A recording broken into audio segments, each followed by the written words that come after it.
Hey everybody. Today, Rahdo runs down Euphoria. Ignorance is Bliss, which is the first box expansion for the very quirky and lovely worker placement game Euphoria. I'm going to spend a few minutes today letting you know what you get in this wonderful expansion. Although I'm not really going to show you much about how to play Euphoria. If you want to know more about that, you can hit that eye in the top right corner screen to watch my original run-through of the original game. But what does Ignorance is Bliss bring to the table? A bunch of new stuff. Let's talk about the simplest, most inconsequential thing first. Each player gets their own little player board that they can use to keep track of their resources and their victory stars and their dice.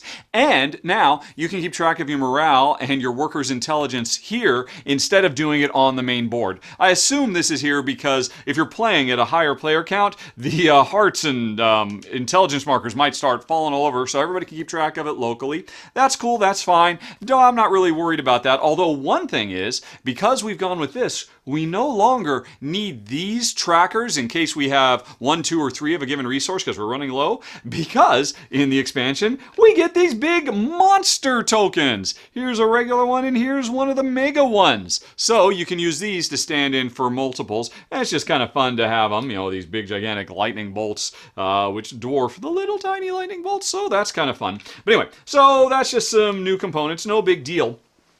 But what else do you get in terms of components? How about a metric boatload of new characters? There are more characters in this deck than what came with the original game, and that's pretty amazing. And, there are all kinds of really cool new powers, but there's one thing in particular that's really important to point out. Let me see if I can find one. There is a new type of character, the factionless character. They have the black outline instead of the blue or the reds, and what these guys do is, well, one, they don't give you any kind of benefit in terms of allegiance. You don't have any particular reason to try to work your way up when you are leveraging these guys, but they have super, uber powerful abilities, much more so than the regular characters. And, like you see, Kofi here, they can radically change the game for you if you have one of these. Let me see if I can find another one. Dava the Shredder. This one I haven't actually even seen yet, but these are really big game changers. They're so powerful, in fact, that the rules say you cannot have, Spirits the Model Citizen, you cannot have more than one. So if you've got one of these working for you and later on you end up drawing and getting more helpers, you have to keep drawing until you don't get them because they are so insanely powerful and game changing. And in fact, in this little game I'm playing right now, I've got Yosef the Tunneler. His special power is that when I do a tunnel, I don't choose one reward or the other. I get both every time. And so it's like all the tunnels have already leveled up to the second level for me. That's monstrous for a great way to get started off a little bit faster than normal. So anyway, so I started this game I'm playing right now with one of them. So a whole bunch of new characters, tons and tons, and also a bunch of new tiles, a bunch of new buildings to build, which again, carry on in the tradition of, kind of quirky, funny, very, very thematic names and powers that they do.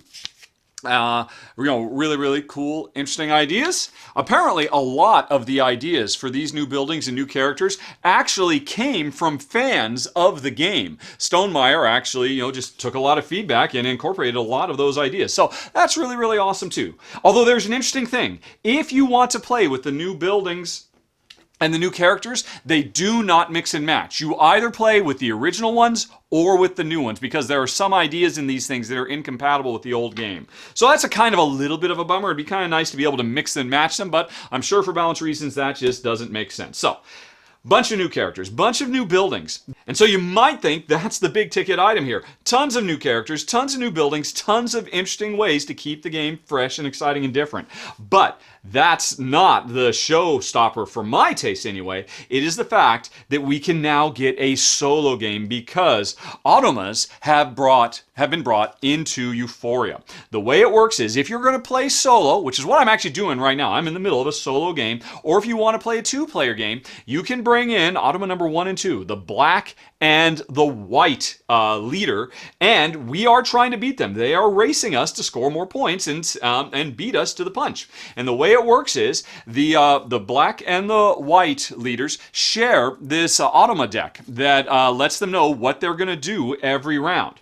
And let's see, let me just go ahead and show how that works. Better to show than to tell. So we're in a round, it's my turn, and on the last turn I did get lucky. I happened to roll doubles. This is an interesting change, by the way. This has been a variant, an official variant for the game for quite a while. Ever since I complained in my original run-through, I think, how overpowered doubles were. And so now there's this little key card that gets replaced over the old one that reminds you that, hey, if you want to play multiples because you have doubles or triples or four of a kind, you have to give up morale to be able to do it. And I think that's huge. That is such an improvement in the quality of gameplay. So anyway, I do want to use both of them, so I can afford to lose a little bit of morale. I've still got a hand size 4. I'm only carrying a baseball bat and a teddy bear, so I'm going to go ahead and play both of those. And what the heck, I will come back over to my aquifer, which is interesting. Yeah, I've actually been pushing the aquifer, not because of Yosef, the tunneler. I mean, he doesn't give me any kind of access to allegiance benefits. But my secret one is Dusty, the Enforcer. So I want to get this guy on my side, and since he's blue, since he's a part of the underground faction, I am working on them. And actually, you'll notice Dusty's power is actually really cool too. I love these thematic things. He will keep, if your workers are getting a little bit too smart and you might have a little bit of revolt, Dusty will keep them in line if he's got a baseball bat. And I was able to get a baseball bat earlier. And now, actually, that's worth pointing out too. You may have noticed, hey, what's this board over here? This is called the Bazaar. In the regular game, the way it works is whenever you're going to get new artifacts, you just draw a blind and hope for the best. But now, with the Bazaar, there are 4 of them on display at any given time. So if there's a particular artifact you need, you can pay extra to get it. You can get one for free like you always used to, or you can pay. And I think that might come in handy for me because we've already got the Department of Bribe regulation, which you can see me and the white player actually work together to build this, so we both avoid this penalty, which has to do with the Bazaar. And to basically start taking underground territory, I need gold and I need glasses. And there's some glasses out there, but I'm going to have to pay a little bit more, but I think it's worth it. So anyway, I'm going to come over here. I'm going to get 1-2 water because we've already leveled up a little bit. Boom, boom. And now I will lose to go again, and I got a tough choice. I want to go to the subterranean tunnel because Yusuf here means I'll get a stone and another artifact. So I can get the artifact I need. Although to get it, I will have to give up one of these water to pay a little bit more. But here's the thing. The automa, they are perfectly capable of grabbing these just like a human player would. And so I've got to be a little bit nervous. Are they going to take this?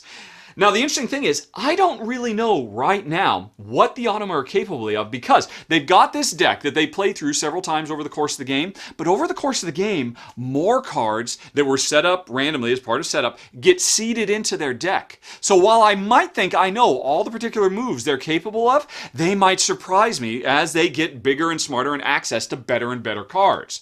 So I don't know. Maybe the Automa deck only has access to taking this space or this space. But if there's a card in here that could take this, I don't want to miss out on that because I want to, basically throw these away at the Department of Bribe allocation. So I will go on ahead, and for my second action, I will do the tunnel. So I'm getting one step closer to unlocking the power of the tunnel. Not that I care because I've got that, but more importantly, I get a stone and an artifact because I've already got Yusuf on my side. So I'll spend one of these water to back to pay a little bit more to get the glasses I need. I can hold 4 artifacts. Here's 3 artifacts. So hey, I've got artifacts. I could go up to the sky, folks, but I'm not going to because I've got my eye on that. And then, as you might imagine, they slide over, new ones come out, and I am done. But I almost forgot. This guy, the mind-numbing work of gathering all that water meant my overall intelligence or my worker force dropped a little bit. Very important. Okay, so anyway, so I'm done.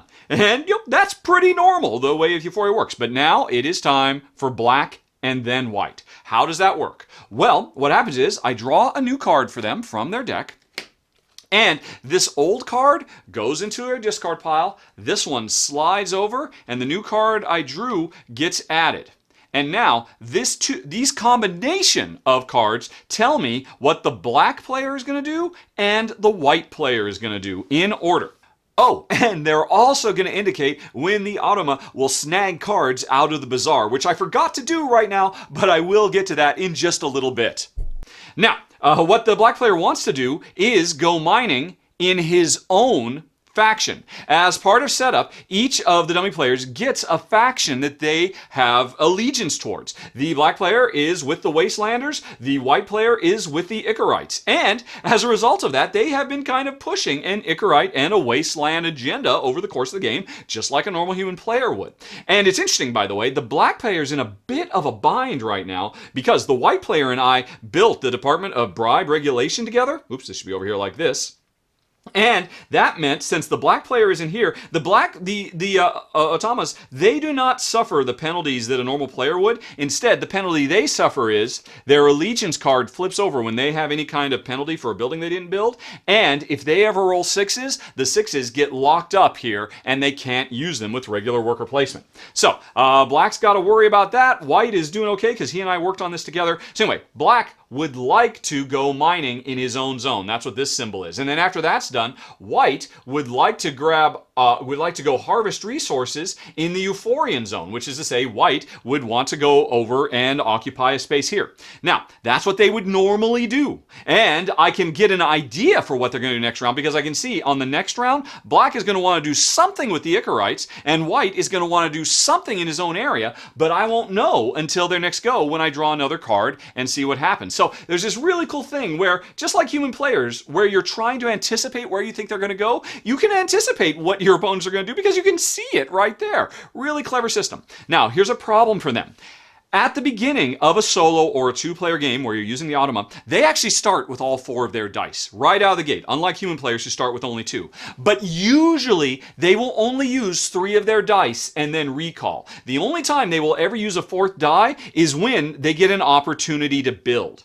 And as it is right now, they are not building. They are getting an opportunity to build or go to an artifact market. Since neither of them are doing that, they want to mine and they want to do this, they are not going to do these actions because they only have 1 die left, which means they're going to recall a little bit sooner. Like I said, most of the time they recall early. Now, there's another thing. When they're recalling their dice, if there is a little camp symbol up here, like, say, if this is what was here right now, they'd still be recalling, and they would want to camp and leave one of their dice on the board if possible. But they're not doing that right now because, that's sometimes a strategy. The human players will do that too to kind of drive up prices and all that. But anyway, so they're not going to leave anything back. They're just going to bring all of their guys back. And black is worried because if he rolls a 6, he loses one of his dice. And he did not. So he holds on to all of them. White brings back her 3. And let's see. So there we go. So that was it for them. That was a turn where they were returning. Next round, they will actually start going again. So hey, what the heck? Let's go on ahead and play a little bit more. It's my turn again, and oh, I've got a recall now. And by the way, I should say, the dummy players, they never worry about morale. They never worry about smarts. They never collect any resources. The only thing they're capable of doing is pushing up allegiance tracks, deploying their victory point stars, and getting involved with building the various buildings. Oh, and they can also end up snagging stuff out of the bazaar. And they can dig tunnels. So, anyway, it is my turn again. All of my guys, I haven't gotten any more workers. I could have gotten a 3rd worker. I had the water, but I'm just going to have to recall them. And let's see. And, right, so I'm not worrying too terribly much here. I got a 6 and a 5, 11, 12, 13, 14. Whoa, that was very close. I've got some very smart workers, but they weren't smart enough. So that was my whole turn. I am done. It is now the automa again. So we're going to slide, and let's see what they've got up their sleeves now. Okay. Alrighty. So, there are a few things that are going to happen. First of all, they are going to take something out of the bazaar. The rightmost one. This book is gone. And for them, they don't use it at all. So, new ones are going to slide over. So I now know it is possible. If I see something in this slot, they could take it from me before I get to it. So this is being the free slot. So they're done with that. Now, black is going to go and white's going to go. Black would like to get involved with building a market. Okay. And by default, he wants to do it in the Icarus area. But of course, the Icarites already have all their markets built. They don't build. And so for the Automa, there's this nice little cheat sheet that at a glance reminds you of what they want to do. So if if the combination of two things doesn't quite add up, in this case, they can't build an Icarite, you look at this priority thing and say, oh, they can't do Icarite, so the next one they'd like to do is in the Euphoria. So he wants to build a market in the Euphoria, which means he will take his highest value die of 5, and whenever they have more than one place they could go when they're dealing with markets, they always take the lowest available space. So it's as if the black player at some point had gotten some gold and is now starting to build that market. And I'm like, oh, I better get some gold and get in there so that I can finish it because I don't want to suffer the penalty. But I haven't gotten gold yet, so maybe it's time for me to start digging in the Euphorian tunnel to get some gold, especially because Yusuf will give me a gold and another artifact, so that's not bad. So anyway, so that's what black is doing. He's starting to work on this, and white wants to go mining in his own area. So you can see the mining picture. Now, of course, his own area is the Icarites. The white is allied to the Icarites. The Icarites have no mines. But there's a reminder that, hey, you know what? If you're an Icarite, if you're trying to do an Icarite, instead of mining, you can go to the breeze bar. So that's where white is going to go, and white is going to send his highest value die. They always send their highest value die they can unless they are going to be harvesting resources in their own allegiance area, in which case they will send their lowest value die, if at all possible, because they're trying to drive up the strength of their allegiance by, just getting dumb workers working for them. So anyway, so he's done that, and that has pushed the Icarites up a little bit more. Again, he doesn't spend stuff, he doesn't get stuff. All they do is try to push these up and try to help build. So that was a pretty effective turn for them. And now they have given me opportunities to take advantage of. I want to go on ahead and grab some gold, and so what the heck, let's go on ahead and dig, baby, dig. I get the, all right, although I have no interest in pushing this particular agenda of the Euphorians, but I do want that gold, and I would like to get another artifact, please. And I could spend, but I'm just going ahead and get this one for free. Alrighty, so, and now I'm at my maximum. I cannot have any more artifacts. I might go and sell some of these artifacts up in the clouds before too terribly long at the old Wind Saloon, perhaps. Although, no, not that, of course, because again, I don't care about that faction either, which is why, of course, I would sell at the free press of Harsh Reality, because I'm just waiting for my guy to show up. If I could just dig a little bit more, just need to dig a little bit more. So anyway, that was my turn. I've got the gold. I'm in position, but my turn is over. And now we'll see if these guys finish building before I can get my foot in the door. So they're going to draw another one. And, phew, okay. I got lucky. They both have to harvest some resources. Right, they're not getting rid of any cards. Black is going to harvest in his own preferred area, which means, remember, when they harvest in their own faction area, they go to the lowest space possible. So he is going to push the wasteland up a little bit because he's done a 2 over there. Again, he doesn't collect anything or whatever. So he's done.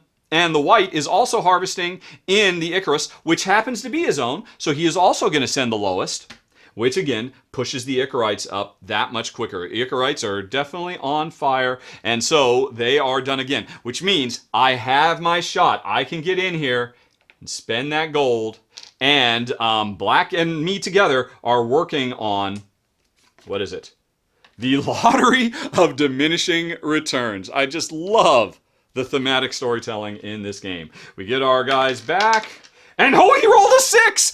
No! And now he's lost over there. I got a 5. 5 plus 3 is 8 plus 3. Okay, that's fine. So he's lost his. But hey, both of us get a star. And now there's a building that white is disadvantaged on. So now white has to worry about rolling 6s as well.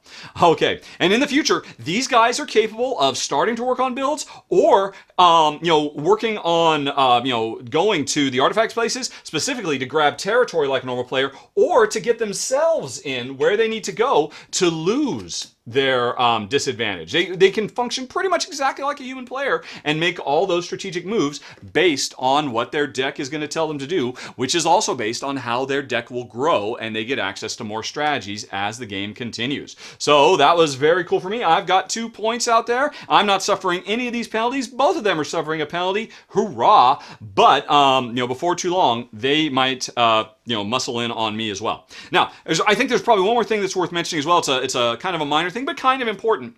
It used to be that if, say, white and black worked on that, and I didn't get a chance to get in here, and so now I can't gain commodities of a type that I already have 2 or more of. I can't stockpile things because of the lottery of diminishing returns. I want to get in here. It used to be I would have to go to the incinerator of historical accuracy and either do a land grab or come over here. Now, instead, I have a little bit more flexibility. I could still come to the incinerator of historical accuracy to get it on this lottery, or I could come to the lottery of diminishing returns myself. If I were to come here in the future and pay the resources, I have the opportunity to reassert my authority, either at the lottery or here. Just a nice little thing to give a little bit more flexibility to the goings on. Plus, it ensures that the automas are a bit more capable opponents as well. Speaking of that, right now I'm playing against them at their normal difficulty setting, but if you want, you can make them tougher and stronger opponents based on how you build their starting deck, which means they can get the leg up on you and you really have to work hard to keep up. And so there's a lot of flexibility, and I am just so happy to see this. Sure, solo play is nice, but that's not what it's about for me. I really like it as a 2-player game because now there are 2 extra characters who I can anticipate where they might be going. And that really ups the prevalence of the wonderful, wonderful worker bumper gameplay. That is just about my favorite thing about Euphoria. The fact that, now, because I know next round, Black is going to be doing something in his own neck of the woods. Hey, if it's a tunnel, then I might want to jump over here and do a little bit there first because maybe he'll give me a bump. In the same way, I might anticipate where I think a human player is going to go. I can anticipate where they're going to go, and they're capable of all the same moves I am as we all race to exert our authority as fast as possible. And that's it, folks. That's what you get when ignorance is bliss, and this is fantastic.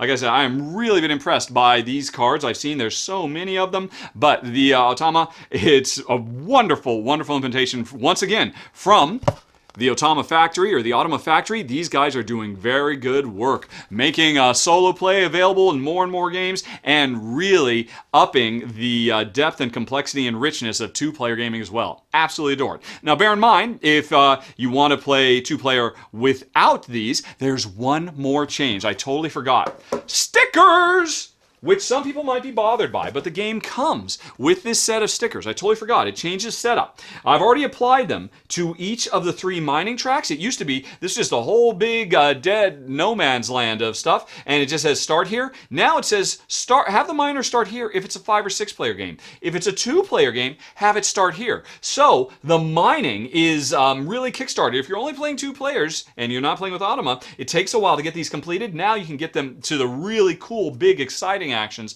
that much faster. So even if you don't like the Automa, the 2-player game has gotten better, and the 3-player game and the 4-player game in the form of these alternate starting positions on the mining track. So that's a pretty big deal as well. Although it means you do have to do a little bit of stickery pokery. But that's it, folks. Euphoria, ignorance is bliss. Great stuff for a great game. And that's the rundown. Thanks for watching. Have a very nice day. Talk to you later. So long. Bye-bye.